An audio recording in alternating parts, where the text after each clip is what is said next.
अच्छा, इसके साथ जो है ना, आप एक आती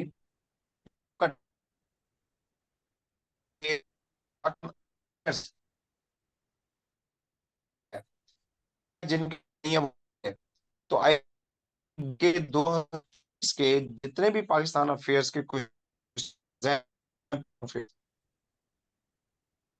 2024 का, वो आप 3 दिन के अंदर उसको वाइंड अप करेंगे। उसमें से आपका हम एक टेस्ट लेंगे, ठीक हो गया।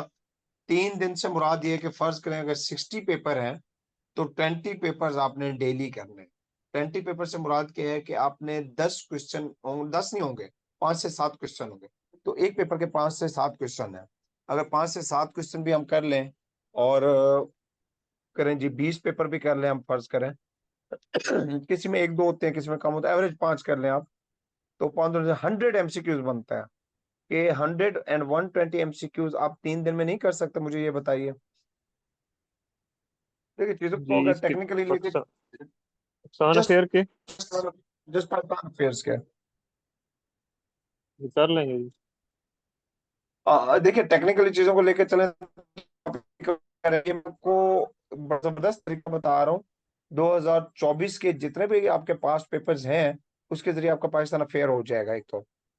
ये 3 दिन, ये इसलिए दिन हमारा चलता रहेगा। ये 10 दिन का हमारा रहेगा ये सेशन, ये वाला असली पाकिस्तान अफेयर्स का 1947 टू 2025। तो उसमें फिर मेरी कोशिश है कि आगे फिर, क्योंकि इसके पेपर 2024 के सबसे ज्यादा 65 है या 64 है, तो उस बाकियों के 20 20 25 25 है। तो वो एक एक दो दो दिन में भी हो सकते हैं। तो इसलिए जो मैं चाह रहा हूँ कि आप जो है ना, ये क्या करें, इसको करें। और ये आपका टेस्ट होगा। आपके 2024 के जो पेपर हैं, ये आपका वेडनेसडे वाले दिन टेस्ट होगा। मुझे रिमाइंड भी करवा दीजिएगा काइंडली, ठीक है। और वेडनेसडे को आपका शाम को हम टेस्ट लेंगे। इसमें से मैं कोई 10 क्वेश्चन कर लेंगे, 15 कर लेंगे, 20 कर लेंगे, 7 कर लेंगे, जितने भी होंगे वो आपके क्या हो जाएंगे, एज ए वो हो जाएगा आपका एक शॉर्ट टेस्ट हो जाएगा। तो ये एक आपने करना है। और इसी तरह चलो, आपका ये पोर्शन इसके साथ ही एंड होगा। जब आप ये साथ साथ करेंगे ना, आप वहां से करेंगे तो आपका ये इजीली कवर हो जाएगा और ये आपको भूलेगा कभी जी नहीं। चले, हम स्टार्ट करते हैं 1947 से। इंपॉर्टेंट इवेंट कौन से हैं 1947 के? वो कहता है 3 जून 1947 को क्या होता है जी। 1947 होता है, पार्टीशन होने वाली होती है, जून का महीना होता है। 3 जून 1947 को जो ब्रिटिश गवर्नमेंट थी उसने डिसाइड किया था कि ब्रिटिश इंडिया को बाइफरकेट कर दिया जाएगा इन द टू पार्ट्स। कौन सी दो पार्ट्स होंगे? एक एक पाकिस्तान, दूसरा इंडिया। एक इंडिया।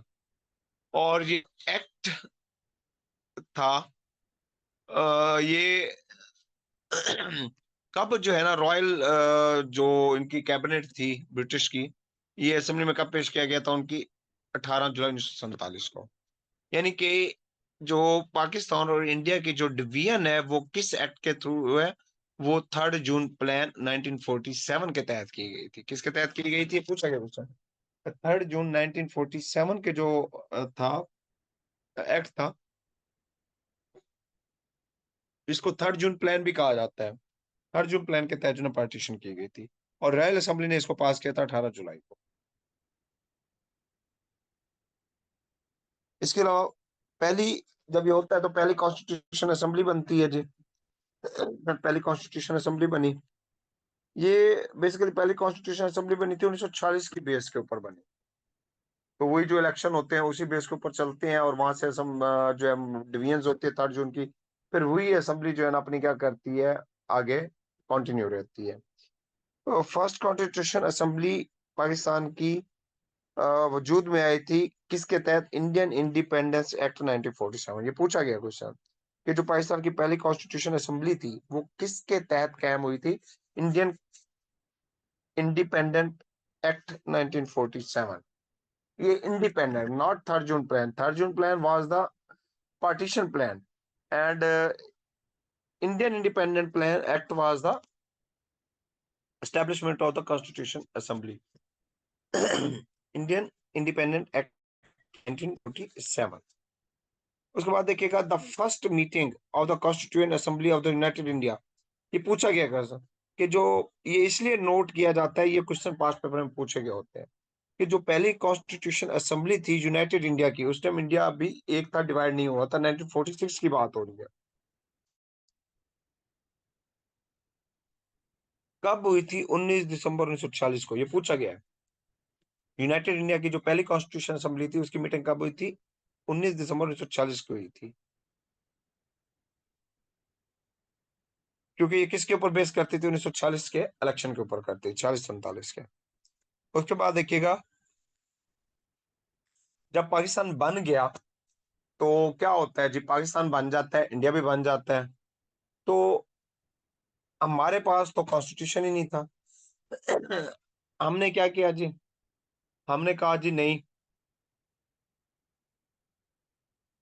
हम कॉन्स्टिट्यूशन अपना बना लेंगे, हमें किसी की सपोर्ट की जरूरत नहीं है।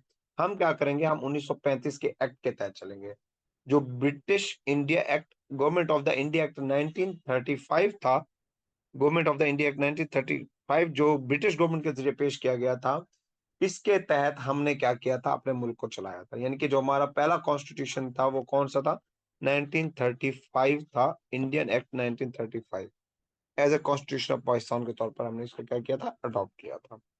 उसके बाद जी इनएगुरल सेशन हुआ था फर्स्ट कॉन्स्टिट्यूशन असेंबली। अब जो पहली कॉन्स्टिट्यूशन असेंबली थी, बन गया, हमारी असेंबली भी बन चुकी थी और हम आजाद भी हो चुके थे। हमारा जो पहला इजलास हुआ कराची में, कहाँ हुआ था? जो पहली कॉन्स्टिट्यूशन असेंबली थी उसका इजलास जो हुआ था, इनॉग्रेशन इनॉग्रेशन सेशन हुआ था, वो कहाँ हुआ था? कराची में हुआ था। कब हुआ था? 10 अगस्त 1947 को। 10 अगस्त 1947 का हुआ था। मिस्टर जोगिंदर नाथ मंदिल जो है, उस टाइम उनको इलेक्ट किया गया था एज ए टेम्परेरी चेयरमैन के तौर पे। अभी कायदे आजम ने हलफ नहीं लिया था तो प्रेसिडेंट का, तो इनको एज ए टेम्परेरी बनाया गया था। फिर उसके बाद 11 अगस्त को कायदे आजम ने क्या किया था, जिन्ना साहब ने अपना हलफ उठाया था और इलेक्टेड हुए थे एज ए चेयरमैन और प्रेसिडेंट के तौर पर। तो यानी कि गवर्नर जनरल हुए। तो 11 अगस्त 1947 को जनाब was elected as the president of the constituent assembly of the Pakistan. तो पाकिस्तान की पहली कॉन्स्टिट्यूशन असेंबली थी जिसने 10 को इफ्तिताह किया था। जोगिंदर नाथ मंडेल पहले टेम्परेरी चेयरमैन बने थे, उसके बाद कायदा आजम ने 11 अगस्त को हलफ उठाया था, ठीक है। और वो बकायदा परमानेंट प्रेसिडेंट बने थे कॉन्स्टिट्यूशन असेंबली के। कॉन्स्टिट्यूशन असेंबली के प्रेसिडेंट मीन के गवर्नर जनरल आप कह सकते हैं उनको, ठीक है, गवर्नर जनरल बने थे। अकॉर्डिंग टू 1935 एक्ट के मुताबिक क्या होता था, गवर्नर जनरल हुआ करता था। तो 1900, फिर उसके बाद जी मौलवी तमीजुद्दीन क्या बने थे? Deputy president. क्या बने थे? Deputy president. और इसके अलावा जो कायदे आजम थे, उन्होंने अपना पहला जो प्रेसिडेंशियल एड्रेस दिया था कॉन्स्टिट्यूशन असेंबली पाकिस्तान को, वो क्या था जी? पहले पहले आपने कहा था जी हमारा क्या बनाया जाना चाहिए, हमारा अपना फ्लैग होना चाहिए। क्या होना चाहिए? फ्लैग। ये 11 अगस्त को ही डिसाइड कर लिया गया था। जो बताइए, यहां तक अंडरस्टैंड हो गया?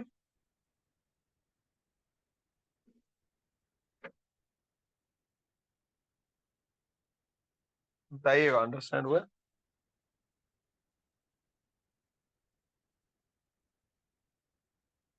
मेरी वॉइस आ रही है?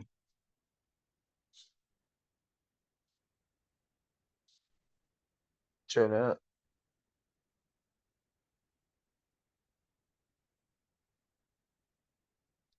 अच्छा, उसके बाद है जी कॉन्स्टिट्यूशन ऑफ पाकिस्तान असेंबली कब तक? हाँ, ये पूछा गया है। जो पाकिस्तान की पहली कॉन्स्टिट्यूशन असेंबली थी वो कहाँ तक फंक्शनल रही थी, कितने साल रही थी? वो रही थी, यह पूछा जाता है जी जो पाकिस्तान की पहली कॉन्स्टिट्यूशन असेंबली थी वो डिसॉल्व कब हुई थी? The first constitution assembly of the Pakistan was dissolved in the 1954।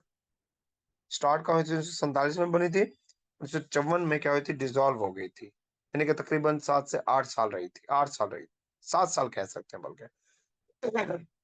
जब ये कॉन्स्टिट्यूशन असेंबली बनती है तो शुरू में मेंबर कितने होते हैं? पूछा गया initially, how much the members of the constituent assembly, how many members? 69 members. उसके बाद जो है 10 और ऐड किए गए थे। ये भी पूछा गया है कि कॉन्स्टिट्यूशन असेंबली जो थी पहली, पहले 69 मेंबर थे, उसके बाद कितने मेंबर ऐड किए गए थे? 10 किए गए थे। तो टोटल कितने हो गए थे? 79 हो गए थे। ये पेपर में पूछे गए क्वेश्चन दोनों।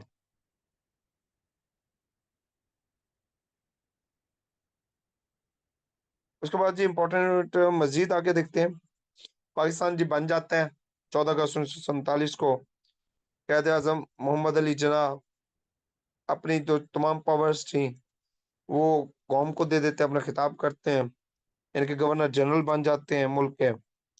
इसके अलावा जी 15 अगस्त 1947 को क्या होता है जी? कायदे आजम ने पहले governor general of the Pakistan के तौर पर हलफ उठाया था। ये डेट इंपॉर्टेंट है कि जी कायदे आजम ने पहले बने थे, प्रेसिडेंट बने थे कॉन्स्टिट्यूशन असेंबली के। उसके बाद हलफ उठाया था कब? 15 अगस्त को। 11 अगस्त को प्रेसिडेंट बनते हैं, 15 अगस्त को हलफ उठाते हैं as a governor general of the Pakistan, 15 अगस्त 1947 को। किसने हलफ लिया था ये क्वेश्चन पूछा जाता है। चीफ जस्टिस ऑफ पाकिस्तान कौन थे? अब्दुल रशीद। अब्दुल रशीद थे चीफ जस्टिस ऑफ पाकिस्तान, उन्होंने हलफ लिया था।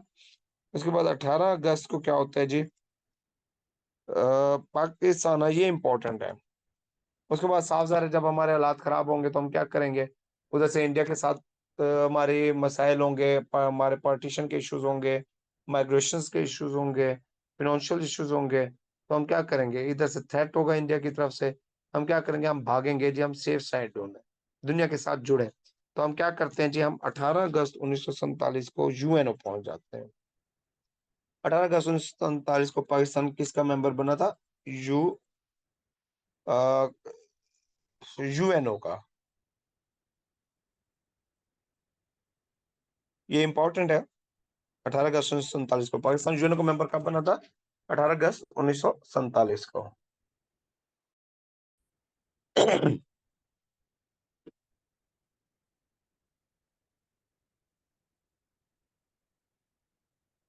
यहाँ तक कुछ समझ आ गई है? अच्छा, पहला पहला वो मुल्क कौन सा जिसने यूएनओ के अंदर पाकिस्तान को एक्सेप्ट नहीं किया था, रिकॉग्नाइज नहीं किया था? अफगानिस्तान।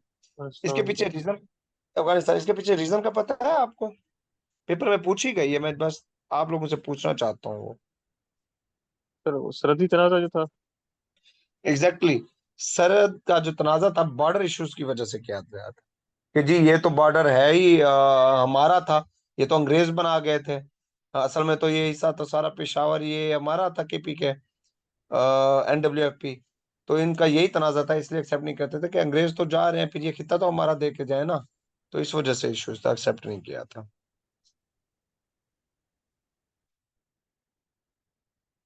और सबसे पहले जिस मुल्क ने पाकिस्तान को तस्लीम किया था, एम्बेसी खोली थी, वो क्या था? ईरान था।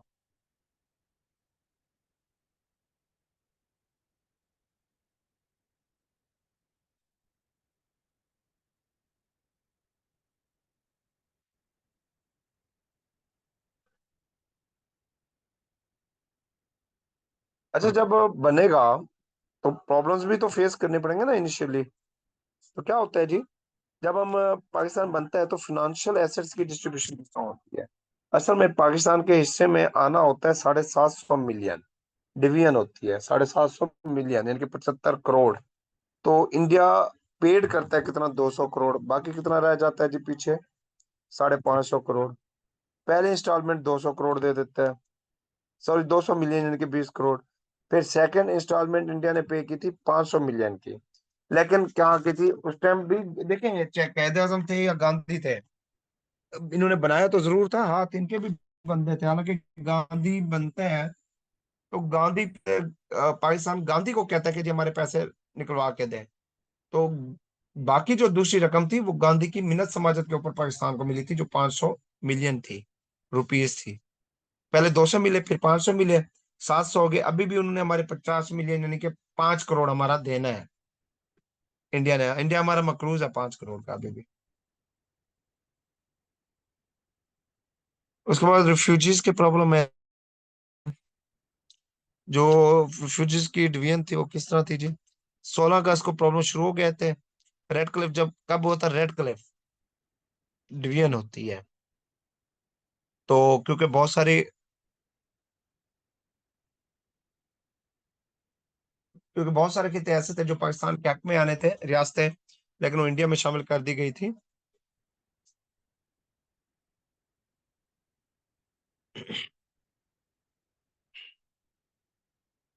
इसके अलावा बहुत सारे डिस्ट्रिक्ट भी थे पंजाब के, जिस तरह गुरदासपुर हो गया, फिरोजपुर हो गया, अमृतसर हो गया, ये सारे पाकिस्तान में आने थे, बट डिवीजन करके उधर शामिल किया गया था इंडियन टेरिटरीज के अंदर, सारी एक प्लानिंग के तहत।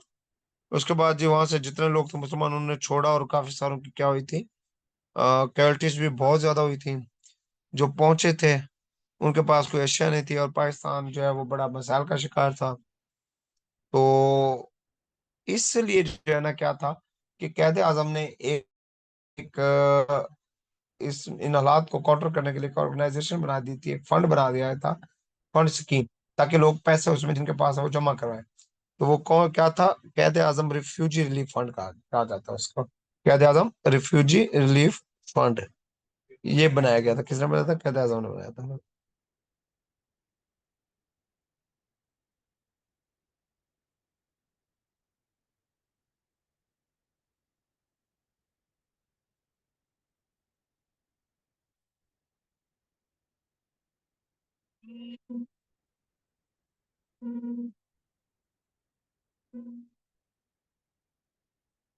यहाँ तक अंडरस्टैंड हो गया? जी सर। सुबह मिलती है सर, करते हैं।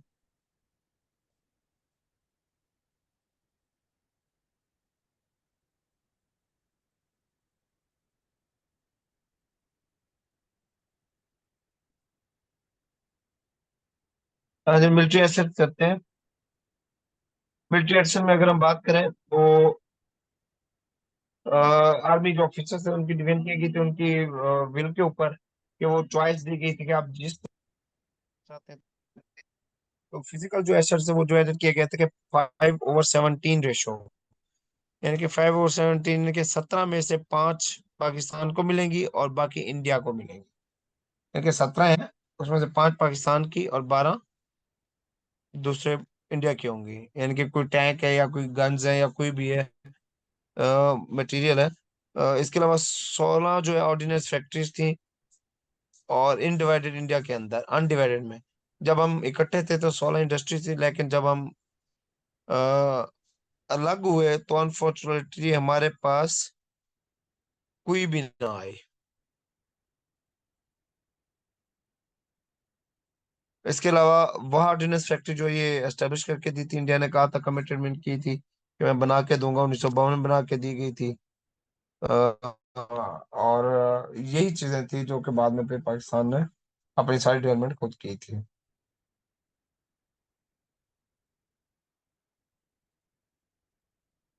इंडिपेंडेंस स्टेट को किस तरह किया गया? 562 स्टेट थी, जिनमें से जो है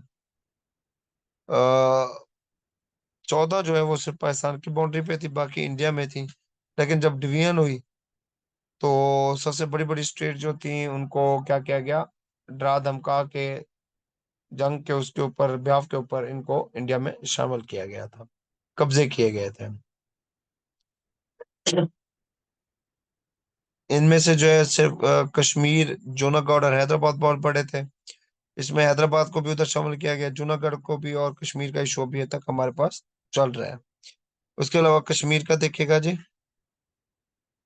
कश्मीर जो है इसका आखिरी बादशाह मैंने पढ़ाया था, हरी सिंह था। जब मुजाहिदीन इसके अपने इलाके के यही कश्मीर वाले इसके खिलाफ उठते हैं, तो क्या होता है जी, ये भागता है, वहां से निकलता है, इंडिया आ जाता है, और इनके साथ इलाक कर लेता है। कब किया गया था इलाक? 27 अक्टूबर को।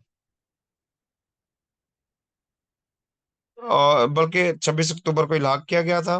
27 अक्टूबर को इंडिया ने अपनी फौजें भेज दी थी कश्मीर में, और इस तरह जो है ना, ये क्या क्या ले गया था, कब्जा कर ले गया था। इसलिए 27 अक्टूबर को क्या कहा जाता है, ब्लैक डे कहते हैं। कश्मीरी क्या कहते हैं जी, इसको ब्लैक डे कहते हैं।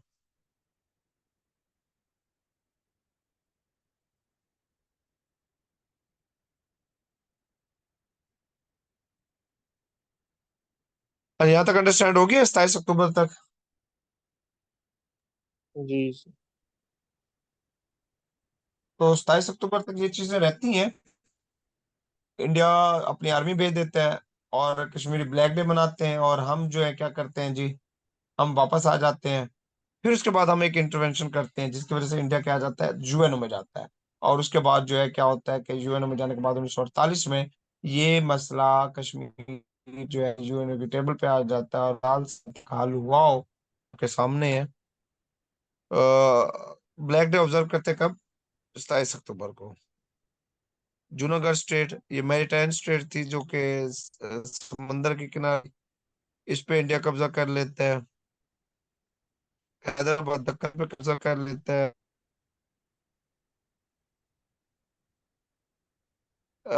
हैदराबाद दक्कन भी जाती है 17 सितंबर 1948 को।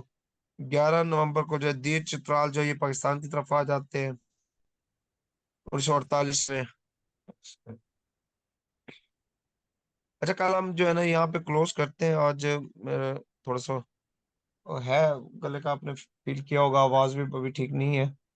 इसको थोड़ा हम्म। इसलिए शॉर्ट करते हैं, 1947 का है। कल हम गवर्नर जनरल से करेंगे।